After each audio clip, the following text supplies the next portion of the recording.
Dear student, hope you will be fine. The topic for today discussion is discrete cosine transformation. देखिए, जितने भी हम ये algos study कर रहे हैं, ये हमारे algos loss less compression algorithms होते हैं, लॉसी एल्गोरिथम्स होते हैं। स्टूडेंट्स, जो हम ट्रांसफॉर्मेशन करते हैं इमेज का, वो डिपेंड करता है कि इमेज ट्रांसफॉर्मेशन में उसकी क्वालिटी क्या है। Now students, image is stored or transmitted with having pixel value DST, जिसकी फुल फॉर्म है discrete cosine transformation technique for image processing.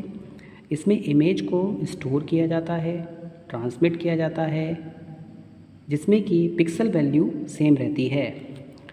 It can be compressed by reducing the value its every pixel contain.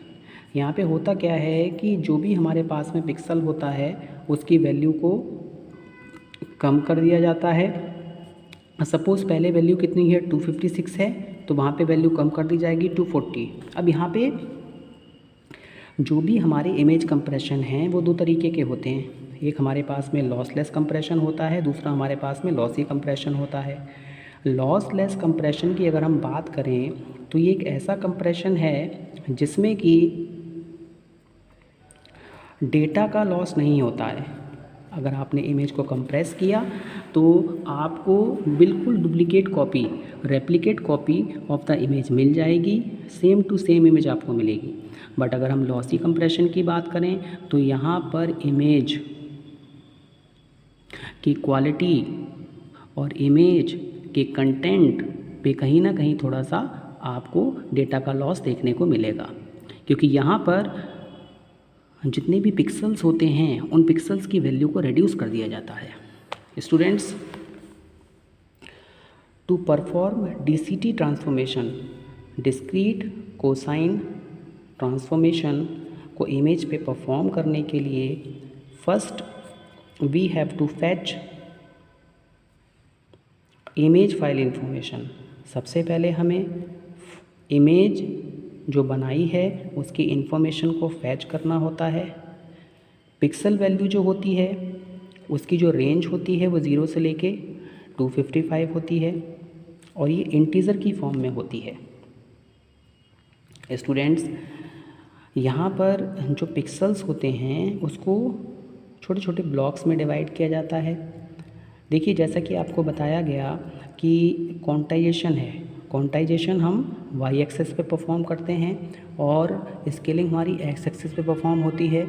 तो in this case, अगर हम इस case की बात करेंगे discrete, जैसा कि इसके नाम से ही हमें पता चला है कि यहाँ पे कॉस थीटा ट्रांसफॉर्मेशन होगा, कोसाइन ट्रांसफॉर्मेशन होगा, जिसमें हमारे पास में डिस्क्रीट वैल्यूज़ आएंगी।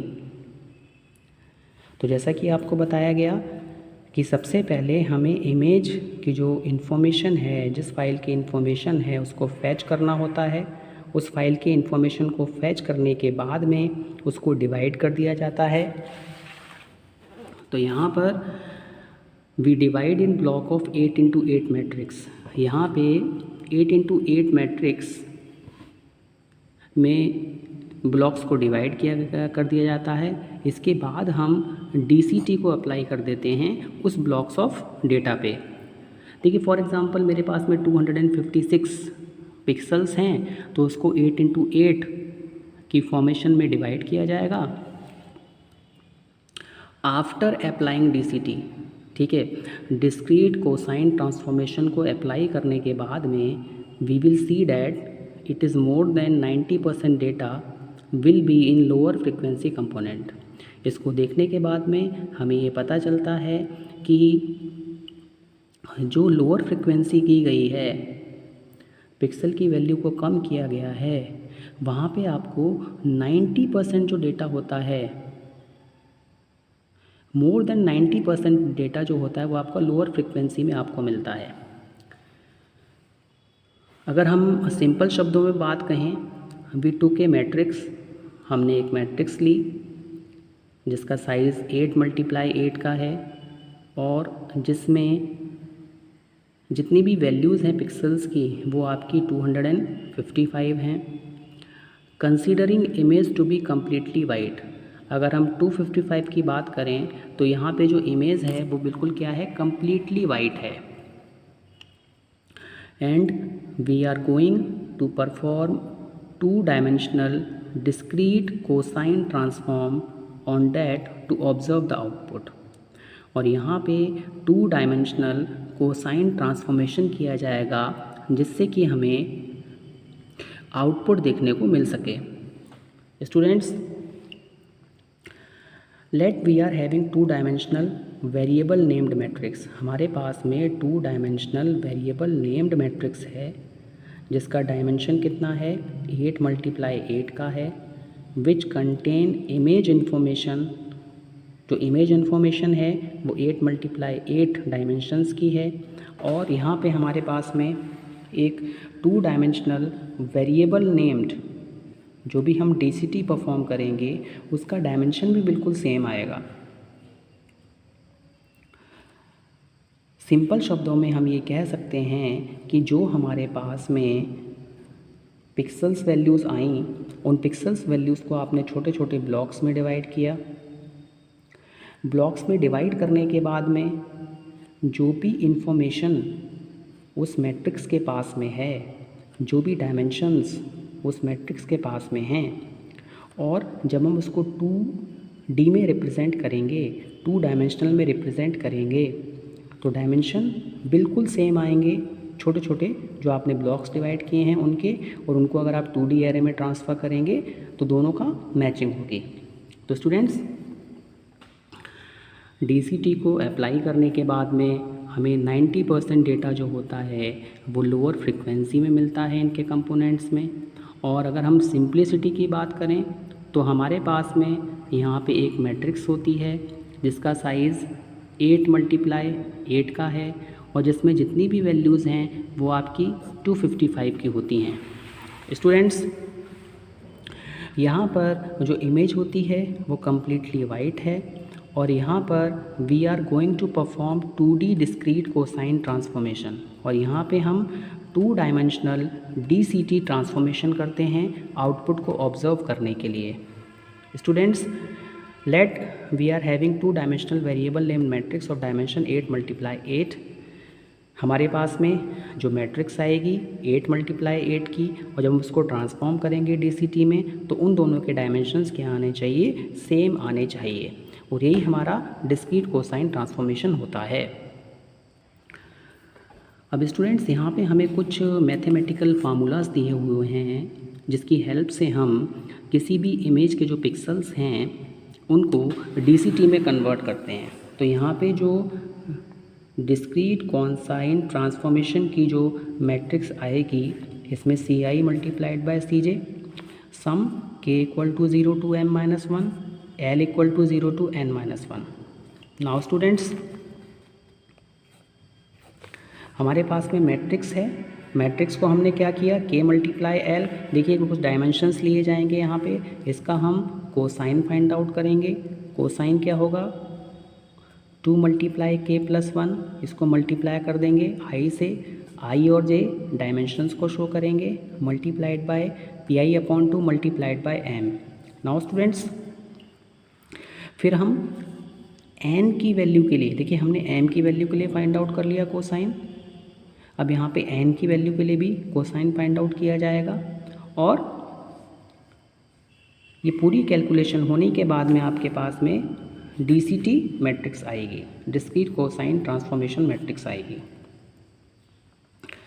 नाउ स्टूडेंट्स, अब हमारे पास में यहाँ पे CI क्या है और CJ क्या है इसको समझते हैं। देखिए जो भी हमारे पास में m डायमेंशन है 1/m का स्क्वायर रूट फाइंड आउट करेंगे।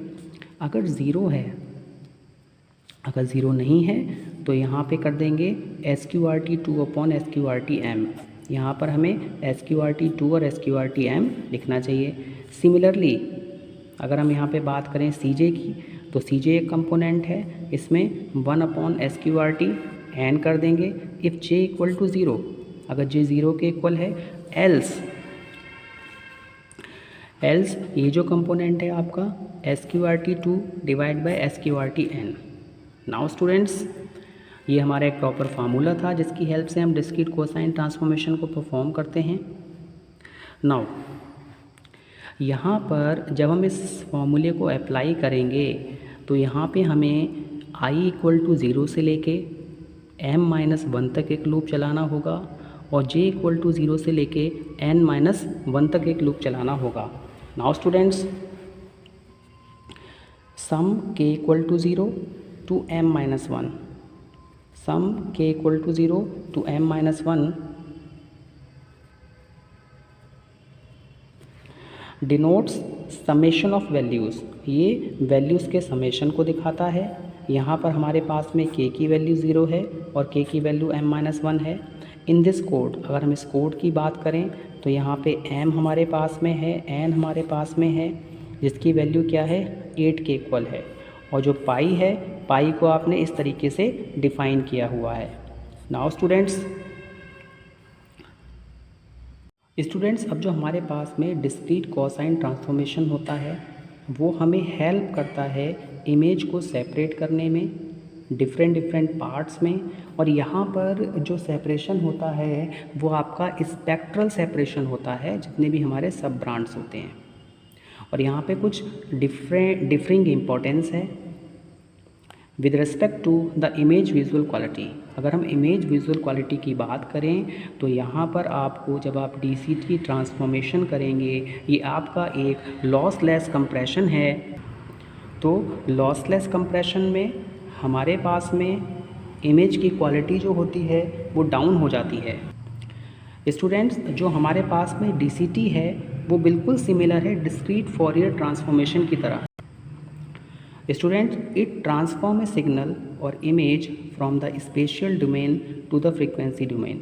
यहाँ पे सिग्नल का या फिर इमेज का जो ट्रांसफॉर्मेशन होता है, जो आप कह सकते हैं कन्वर्जन होता है, वो एक स्पेशियल डोमेन से फ्रीक्वेंसी डोमेन में होता है। फॉर एग्ज़ाम्पल, हमारे पास में यहाँ पे हमारे पास में एक स्पेशियल डोमेन है f of ij। For example, ये हमारा एक पॉइंट है, ठीक है। तो जब हम इसका DCT ट्रांसफॉर्मेशन करेंगे तो उसकी वैल्यू यहाँ पे क्या हो जाएगी, कम हो जाएगी। इसलिए यहाँ पर इसको spatial domain to frequency domain transformation कहा गया। तो स्टूडेंट, जो हमारा DCT ट्रांसफॉर्मेशन होता है, इसमें पिक्सल की वैल्यू को कम कर दिया जाता है, जिससे कि हमारे पास में इमेज की क्वालिटी थोड़ी सी डिफर्ड हमें देखने को मिलती है। मैं आशा करता हूँ कि आपको लेक्चर समझ में आया होगा। धन्यवाद।